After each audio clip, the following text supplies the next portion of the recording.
Things are heating up as we move into draft week. Will the Utah Mammoth be active? We'll talk about it on today's Locked On Mammoth.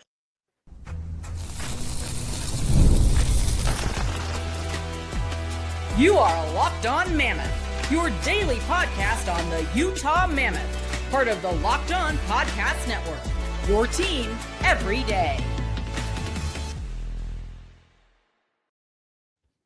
Hello, everyone, and welcome into once again the Locked On Mammoth. I'm veteran NHL voice Tom Callahan, joined by longtime team analyst Robyn and Tom. Thanks for making us your first listen each and every single day when it comes to the Utah Mammoth hockey team. A little bit of a catch-up show for us today here. Utah's preseason schedule is out.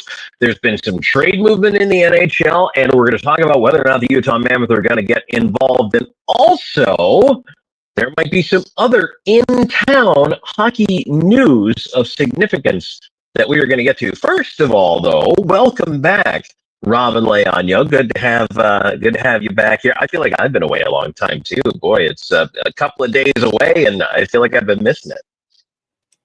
I know, right? But sometimes we just need those need a couple of days off. Those that don't know, I had AC issues in my apartment. My AC went out, and I didn't want to go through like last year when I'm sweating with like a cooling towel around my neck while trying to record a podcast. And then I just felt like, you know what? Let me just take the weekend for some just some mental health days. I need to focus on myself while we recharge and get ready for draft week, and really get ready for free agency because right after. That's right. I fired everybody up with my Buffalo as a Trade Partner podcast that I did solo, Robyn, and then I just let them hang for the weekend. So it's good. Let them all stew. Because this week, one of the big stories already, I mean, the dominoes are starting to fall. If you're catching this later on a Monday, which is when the show is going to drop, already the first trade has happened. Trevor Zegras has gone from the Ducks to the Flyers. And that's one of the guys we're keeping an eye on. And Anaheim is actually now one of the teams, Robyn, I think we're keeping an eye on that's going to be really active. They're looking to turn it around pretty fast. And I think that puts pressure on the Utah Mammoth. I think it does, because I feel like the Anaheim Ducks have been in a really unique situation on like where they kind of wanted to be. They've struggled because they were supposed to be out of their rebuild already. I mean, with players like Trevor Zegras and Jamie Drysdale at the time, and a few others, I was like, oh my god, this team's going to be pretty good in a couple of years. And they looked like they were getting close, and all of a sudden things kind of dropped back, and they kind of felt like they lost their identity. Now they're trying to rebuild that, figure it out. I mean, they hired a Joel Quenneville as their new head coach as they're going through who knows to do. And now Trevor Zegras being on in the way. It's really interesting because, like you said, it puts pressure on the Mammoth, because maybe now the Mammoth need to figure out, okay, there are some players we need to look for to improve our team, to get ready for to get into our next step of what our rebuild is. We don't want to have to go through what Anaheim went through, because we don't want to go one step forward, two steps back kind of scenario. We want to see them continue to make their steps forward. And I was on the Locked On NHL Monday show, as well as on the crossover with Locked On Nashville Predators, and pretty much the same conversation has been going around, Tom, and like what I want to see the Utah Mammoth do. And it's really wanting to see this team make a pretty big splash via a trade and trying to bring in a top 6 forward, ideally a top 6 center, because they need that if they want to get to the next phase, if they want to make it into the playoffs next year.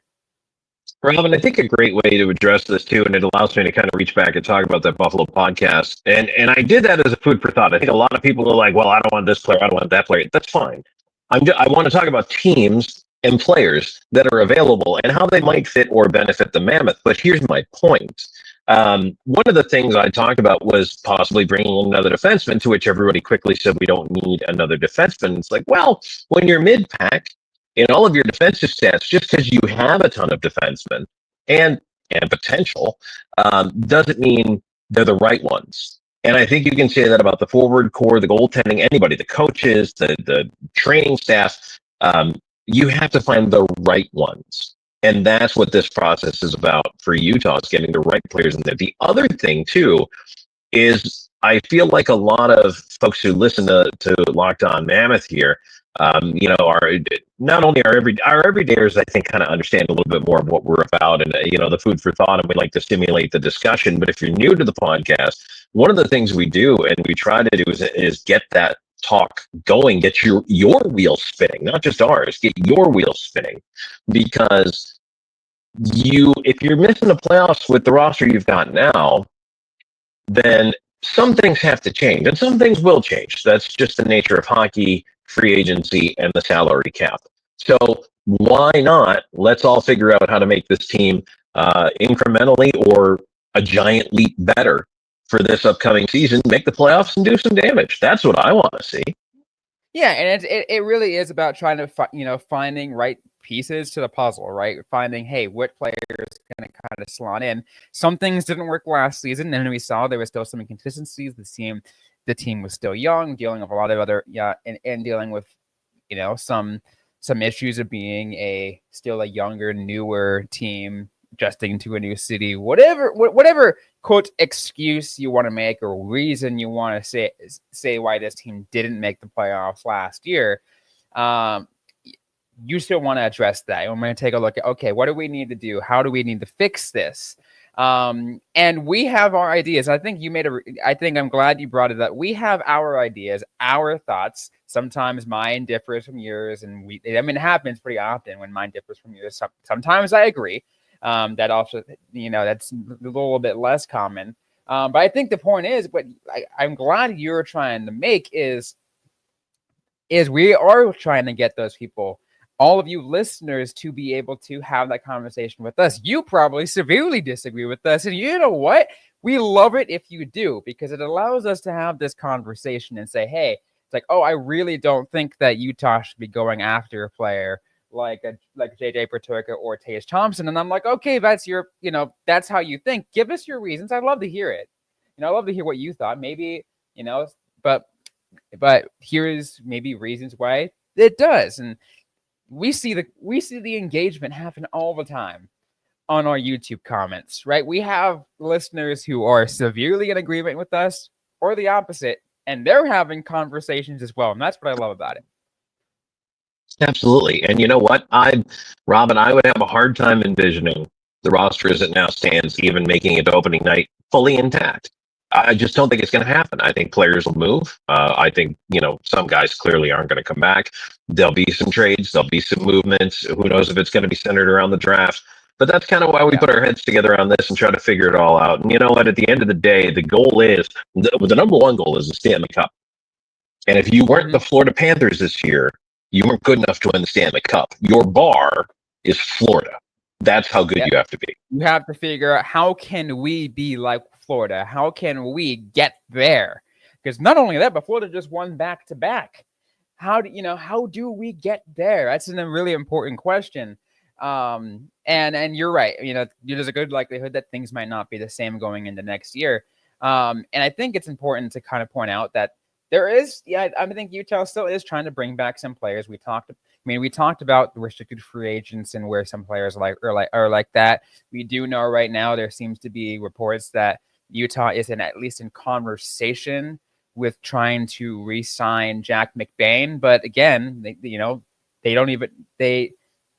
not there yet. We don't know. The other thing, Rob, and that's an interesting point you bring up, because McBain being an RFA is important. I think after last year, what St. Louis did to Edmonton, and look, Edmonton's going to be in cap jail again this year, so they're going to be open to it. But I think we might see offer sheets become a little more common, whereas in the past, they've really been kind of taboo. But I really feel like the attitude on that is going to slowly change. And it might not be for the big name players, the big name restricted guys. What you might start to see is some of the guys a little further down start to get those offer sheets and change teams as RFAs.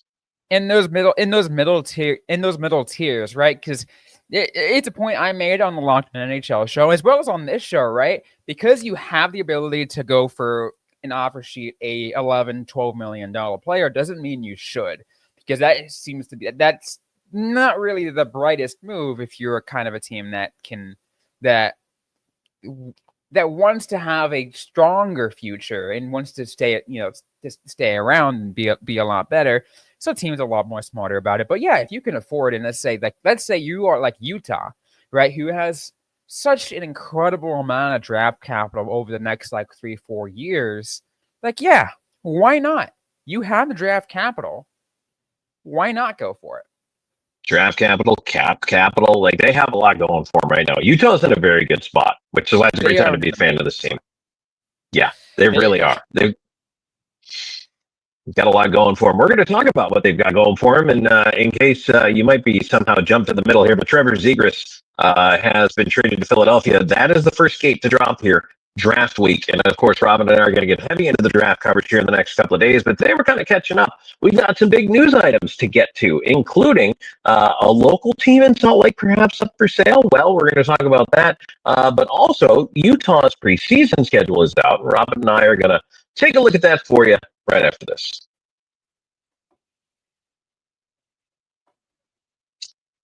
And today's show is brought to you in part by Wonderful Pistachios. Are you looking for a snack that's both delicious and nutritious? Well, crack into a good source of protein with Wonderful Pistachios. Wonderful Pistachios is one of the highest protein nuts, and each 1 ounce serving has 6 grams of protein, which gives you over 10% of your daily value. Plus, they're packed with fiber and better for you unsaturated fats to keep you feeling fuller, longer. Look, I've been on crazy road trip status here the last little while, and I told you that the best thing I did for myself in all this was I bought the variety pack of the little packs, and I've been carrying them around with me. And if I get stuck in an airport or if I'm driving in the car, whatever I'm doing, I just reach for one of the packs. Boom, instant craving killer, just knocks everything down for me, takes care of the hunger for a while. I love it. Grab and go convenience, always right there. Carry it in your bag, your purse, wherever you're going. I absolutely love it. So big fan of that, the no shells grab and go. You get snacking and get cracking with a snack that packs a protein punch. Visit wonderfulpistachios.com to learn more.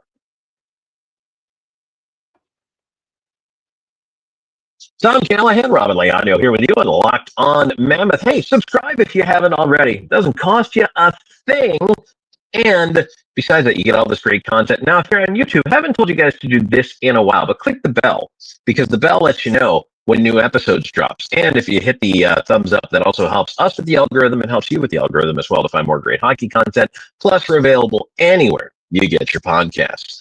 Robyn, the Utah Mammoth, we knew last week about a single preseason game that's going to be played out of state, but now we have a clearer picture of the entire Utah Mammoth preseason schedule. Yeah, we're getting a lot. We're getting the we're getting there, right? It's crazy to see the preseason schedule is finally out, being able to understand when we're going to see those games come in for the next season. And to me, it's just absolutely crazy to be able to see this, because the NHL season just ended, and now we're already getting a schedule for next preseason. And we're like, oh my God, there really is no off season. But it's starting with a split squad game. A couple of games with the Colorado Avalanche at the beginning in the late September, and I mean that's a great start, right? I mean, I think getting that rivalry going with the Colorado Avalanche to start. You know what, Robyn? So I like this. So my birthday is actually the 24th. And I see that, so it's a Utah split squad with Colorado 21st, 22nd at Anaheim. They start on the road the first 3. Well, the 25th, they're in Vegas. That sounds like it could be fun. Might be a fun way to celebrate a birthday. But then they come home for the last 3, and home in air quotes, because that first one against the Kings on the 30th of September is going to be in Boise, Idaho. But then the Kings come to Utah. That is October 2nd. And then October 4th, the San Jose Sharks, Robyn, are going to be in to take on the Utah Mammoth. And, okay, can I just say this? I know you grew up a Sharks fan, but it is an exciting time to be a fan of young teams right now. This is an exciting time in the NHL for Mammoth fans. It's an exciting time for Sharks fans. It's an exciting time for Ducks fans. I think the Kings are going to be exciting. There's so much going on with teams on the rise. That's why, look, Edmonton, we love you, but it is not going to be easy to hold on to that mantle of top team. that is going to be really, really difficult, especially in the next couple of years.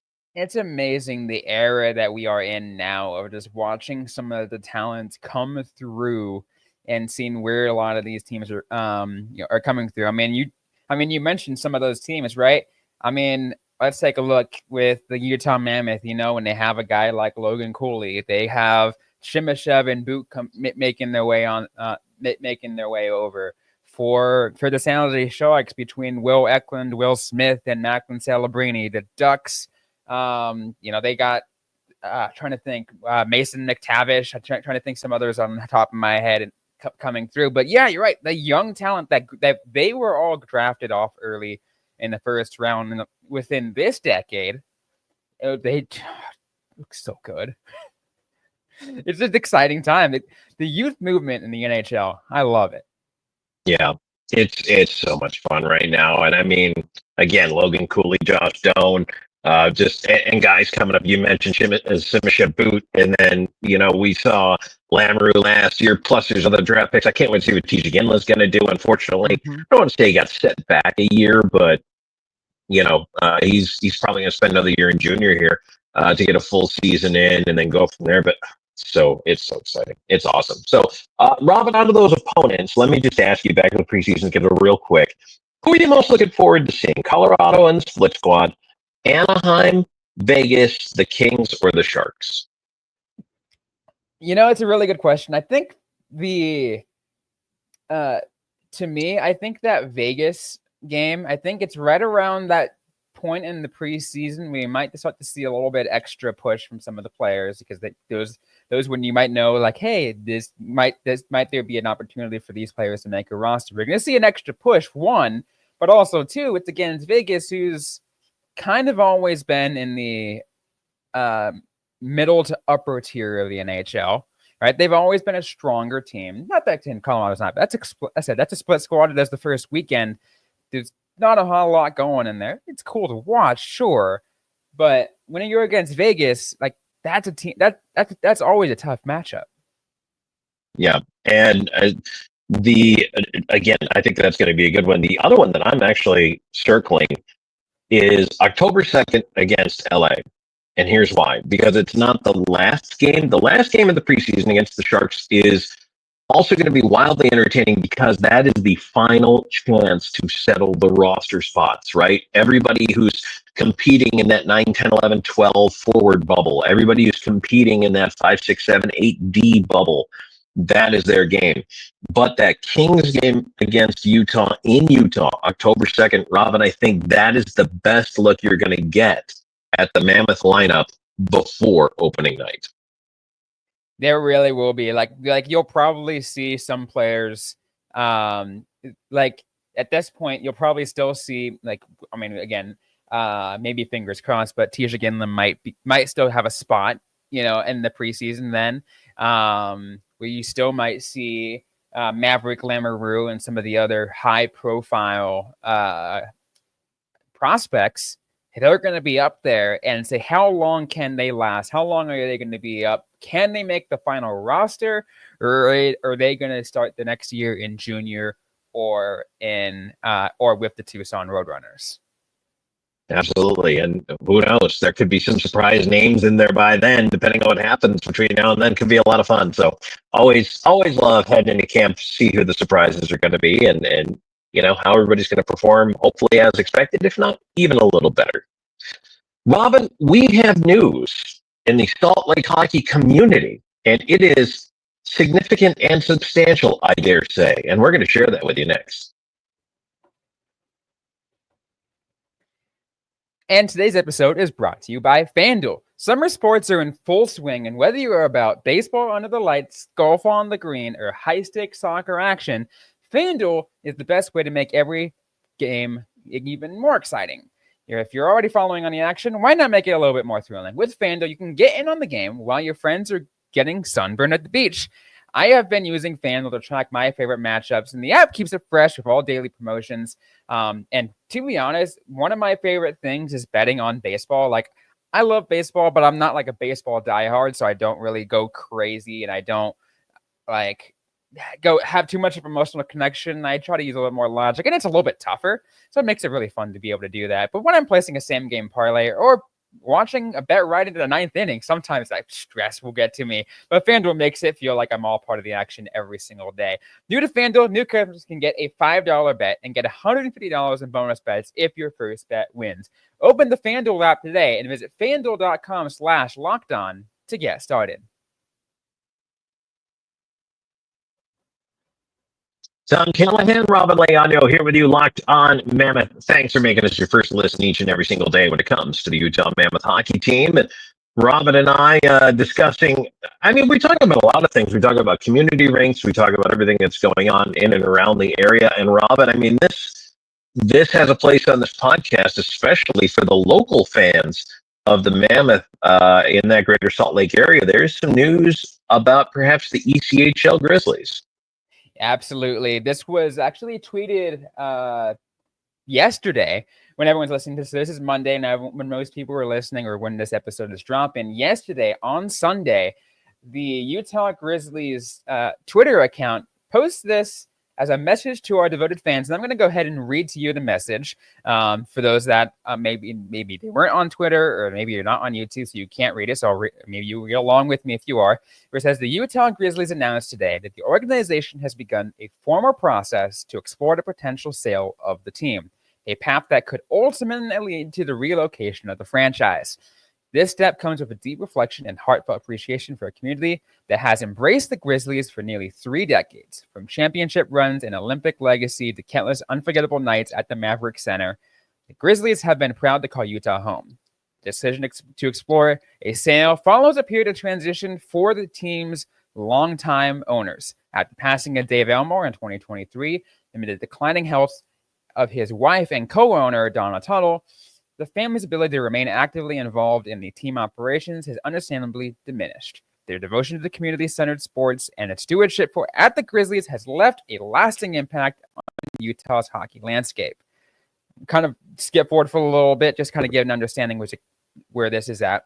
The Grizzlies will compete in the 2025-26 season with full commitment from the players, coaches, staff, and to deliver a season worthy of the fans who have supported the team through the highs and low.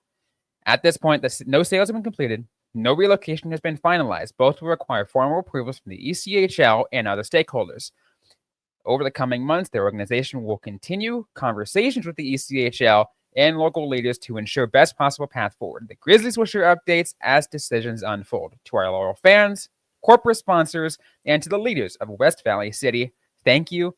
Your support has made the Grizzlies a proud part of Utah's story. Whatever the future holds, the legacy of this team will always be rooted in this community. Well, there's a lot to digest there. And first of all, absolutely we need to acknowledge the tremendous hockey legacy of the ECHL Grizzlies. Hockey in Salt Lake we've talked about before, but Robyn, it's never easy to go through a transition of leadership and ownership. Believe me, I have done it several times in my minor league career, and even once in my NHL career, actually twice in my NHL career. I went through a transition of ownership, and I can tell you that it can be a little scary, especially to the employees of the franchise, but to the fans, there can generate some uncertainty. And so the first thing I take away from that is the Grizzlies are here for this coming season. They will absolutely be here. They're absolutely playing, and so everything will be honored and they're moving forward. And there's no guarantee of what does happen moving forward, but I think it's a great chance to, enjoy some ECHL hockey and appreciate the Grizzlies. Hey, this is a really good opportunity. Like, if you are just a fan of Utah hockey as a whole, go to a Grizzlies game. Yes, they are the ECHL affiliate of the Colorado Avalanche, but we're out here showing the full support, full on support of this, of hockey in Utah. And I think that's the biggest thing, right? The one thing that matters to me most is the community, the hockey community in the local area, right? And teams do that. Teams kind of bring that together. And the Grizzlies have been around a lot longer than the Mammoth have, right? They've been around for 3 decades. And I think, and again, even history and Utah hockey goes even further back. You can go by pretty effective other professional teams that have roots in Utah. But to hear this, obviously, I know it's probably sad for a lot of you guys. Maybe you have been Grizzlies fans. Maybe you've been to Grizzly games, maybe when you were a kid or whatever it might be. But what I want to get to, Tom, is yes, they talked about how they could ultimately lead to the relocation of the franchise. In the comments, it is absolutely amazing how many people tweeted either at the Utah Mammoth or at Ryan Smith himself. He's like, Ryan Smith, buy this franchise and save it. And it's an interesting thought. Something that I love to explore with you, Tom, and I want to give my thoughts first about that. And I think I think it'd be a really cool opportunity for that to happen. I still do believe that if this does happen, the Grizzlies aren't staying in West Valley City. I feel like your ECHL team that close might not be around. I'd love to see them stay in Utah, though. I'd love to see them stay in Utah. Maybe they go to St. George. Maybe they go to somewhere a little bit outside. But I mean, at least in the short term, we'll stay in West Valley City, but who knows? So I think there's a couple of options here, and let's start with Ryan Smith ownership options. Number one, Ryan Smith buys the team, keeps it right there. They remain the Utah Grizzlies. That's option one. Number two, Ryan Smith buys the team. They remain the ECHL Grizzlies somewhere else. And it makes sense because they don't have to change branding. They're the Utah Grizzlies if they stay within the state. They could go anywhere else. And then they would probably become, obviously, the ECHL affiliate of the Utah Mammoth. Now, so those are a couple of the possibilities. A lot of American Hockey League teams have been relocated near or even in the same building in some cases with their NHL teams. Now, it doesn't always stay that way. San Jose actually built the building for the Baby Sharks, the Barracuda, so they moved them out of SAP Center. But that's been the trend, especially among the Western teams in the American Hockey League, is they have them close. So there's no guarantee that things stay as they are with Tucson, especially with Tucson potentially leaving Tucson. That franchise was not sold to the Smith Group. Instead, that was kept back by Alex Meruelo. He's building a building. We all know this. That's probably where the team's going. Okay. The other thing that can happen here, Robyn, to me, is you buy the Grizzlies or someone buys the Grizzlies and they leave, whoever owns them. That opens up the chance to potentially bring your American Hockey League franchise to Salt Lake if you want to. That's another thought that I had. It's not like Tucson's real far. And there's some other places you could get a franchise to go to, or you could get a deal with somebody. But in the American Hockey League, understand this. It's 32 and 32. You would have to buy an existing franchise in order to get one. Yeah, it's really interesting, some of the thought process that goes into that, Tom. I mean, yes, Tucson, the Salt Lake City actually isn't all that far, the point that you're making. I mean, there are some further ones like the Edmonton Oilers and the Bakersfield Condors, or the Seattle Kraken and the Coachella Valley Firebirds. Those are, a decent distance away. I mean, they're still in the same region, so it makes it a little bit easier, but they're not. But they're further away than Salt Lake City is to Tucson, Arizona. But something that kind of came across my brain, and it's the most out of whack scenario that could potentially happen, and seeing however things go. But the Tucson Roadrunners, I mean, yes, we said they only have so much time left in Tucson. They are owned by the Meruelo Group. Alex Meruelo is getting approved to have an arena built that's mainly built for the University of Nevada Reno's basketball team, but also supposed to house an arena that's housed a setup that's mainly set for, wait for this, an ECHL hockey franchise, not an AHL hockey franchise, but an ECHL hockey franchise, because it's a little bit less of a little bit smaller capacity. What if in some crazy scenario, and again, I'm just spitballing here. I'm just tinfoil hats. Like, hey, this is absolutely random.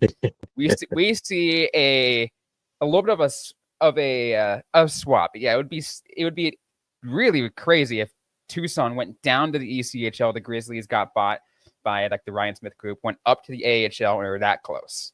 They stay in Utah, and now they're the AHL.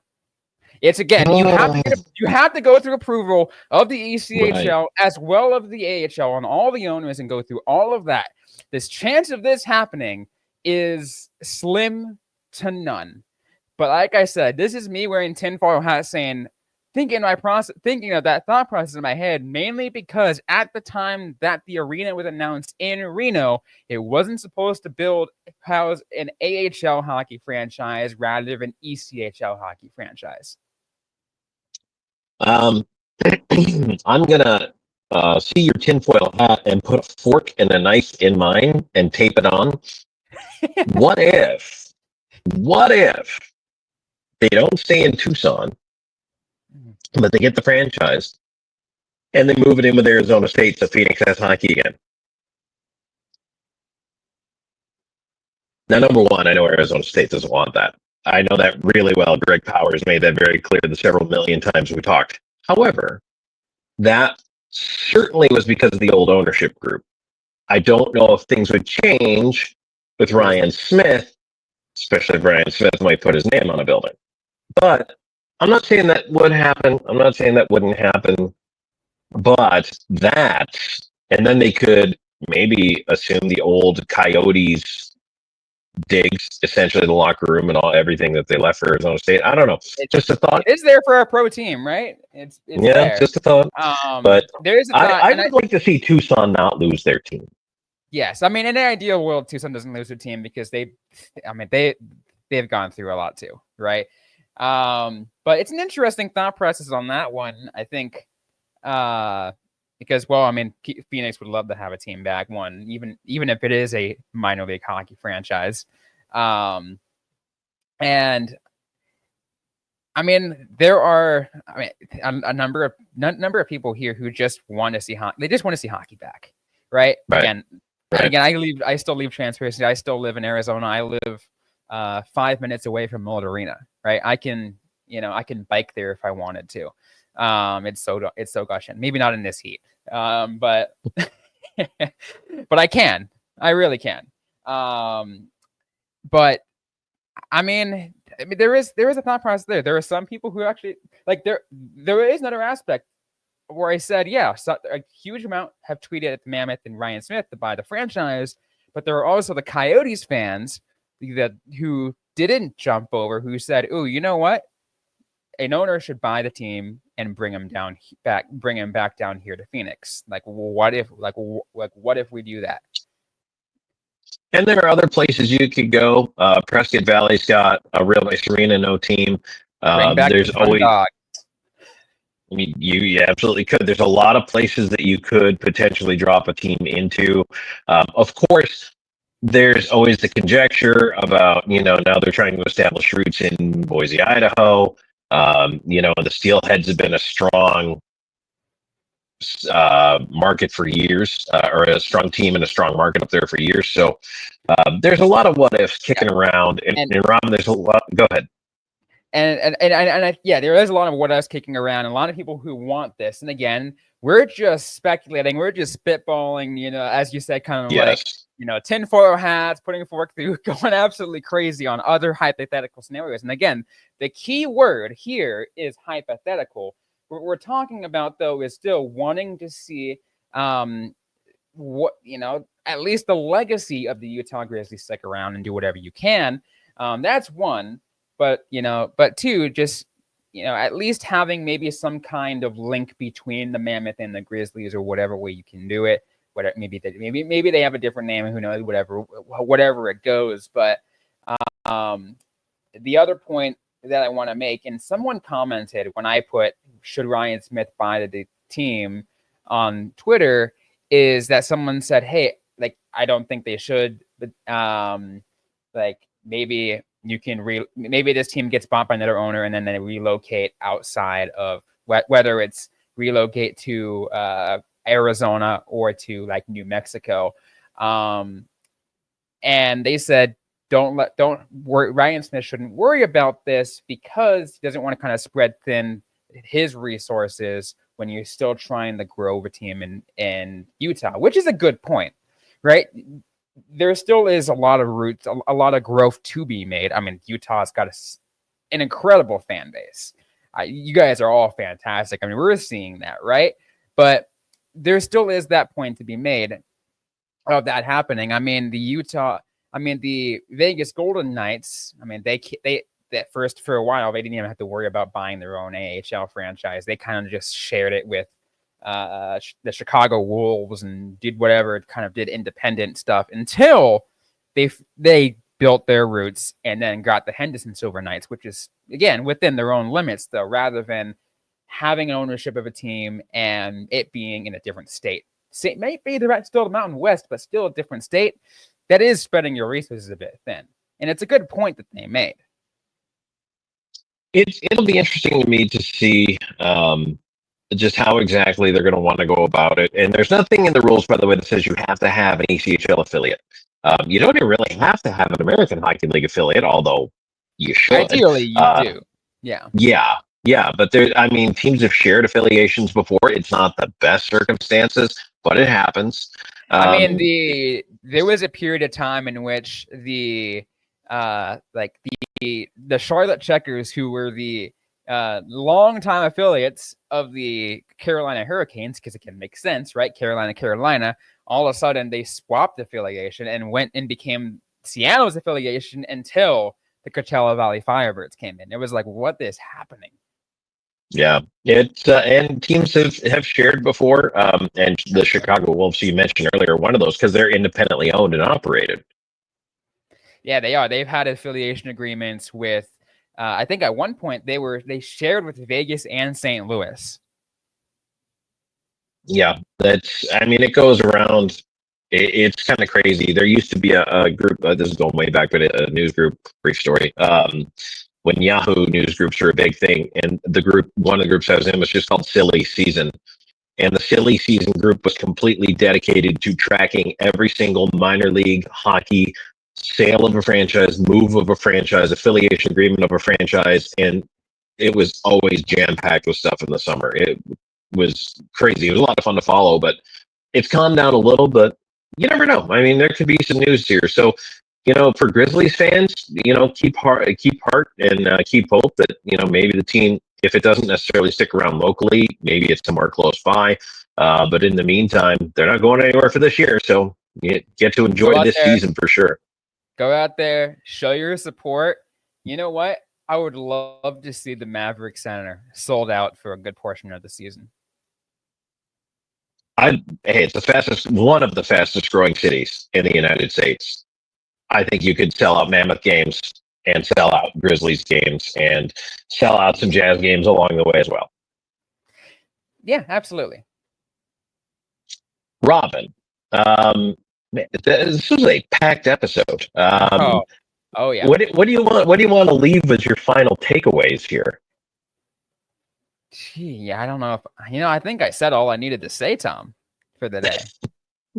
I do want to mention Jonathan Taves heading back to Winnipeg as soon as free agency opens. So I missed on my sarcastic tinfoil hat comment of Edmonton, but I wasn't too far off.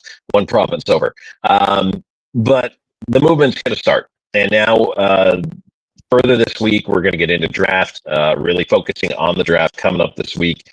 Mammoth still have the number 4 pick. There's going to be an awful lot to get into. So drop your thoughts. Let us know what you think, whether it's in the comments, whether you want to reach out to us on social media. Robyn, where can they find us? You can find us absolutely everywhere on social media.